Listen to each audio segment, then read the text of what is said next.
ಮತ ಎಣಿಕೆಯನ್ನು ಪ್ರಾರಂಭ ಆಗಿದೆ. ಈ ಒಂದು ಚುನಾವಣೆಯಲ್ಲಿ ಜನಪಟ್ಟದ ಮತದಾರರ ಭಾವನೆಗಳು ಏನು ಅನ್ನೋದನ್ನು ನಾನು ಅರ್ಥ ಮಾಡ್ಕೊಂಡಿದ್ದೇನೆ. ನಮಗೆ ಯಾವುದೇ ರೀತಿಯ ಸಂಶಯಗಳೇನಿಲ್ಲ. ಚುನಾವಣೆಯಲ್ಲಿ ಜನತೆಯ ಆಶೀರ್ವಾದದೊಂದಿಗೆ ನಿಖಿಲ್ ಕುಮಾರಸ್ವಾಮಿಯವರು ಹೆಚ್ಚಿನ ಮತದಲ್ಲೇ ಗೆಲ್ತಾರೆ ಅಂತಕ್ಕಂಥ ಒಂದು ನಂಬಿಕೆ ಇದೆ, ವಿಶ್ವಾಸವೂ ಇದೆ. ಅದೆಲ್ಲದಕ್ಕಿಂತ ಹೆಚ್ಚಾಗಿ ರಾಷ್ಟ್ರ ಮಟ್ಟದಲ್ಲಿ ಇವತ್ತು ಪ್ರಮುಖವಾದಂಥ 2 ವಿಧಾನಸಭಾ ಚುನಾವಣೆಗಳು ನಡೀತಾ ಇರತಕ್ಕಂಥದ್ದು ಮಹಾರಾಷ್ಟ್ರ ಮತ್ತು ಜಾರ್ಖಂಡ್ನಲ್ಲಿ.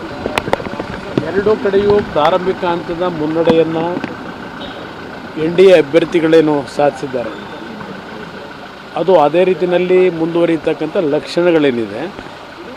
ಇವತ್ತು ನರೇಂದ್ರ ಮೋದಿಯವರ ನಾಯಕತ್ವದಲ್ಲಿ ಪುನಃ ದೇಶದ ಜನತೆ ಸಂಪೂರ್ಣವಾದಂಥ ಒಂದು ಬೆಂಬಲವನ್ನು ಆಶೀರ್ವಾದವನ್ನು ನೀಡಿದ್ದಾರೆ ಅಂತಕ್ಕಂಥದ್ದು ಪ್ರಾರಂಭಿಕ ಹಂತದ ಮುನ್ನಡೆಯಲ್ಲಿ ನಾವು ಕಾಣ್ಬೋದು. Thank you.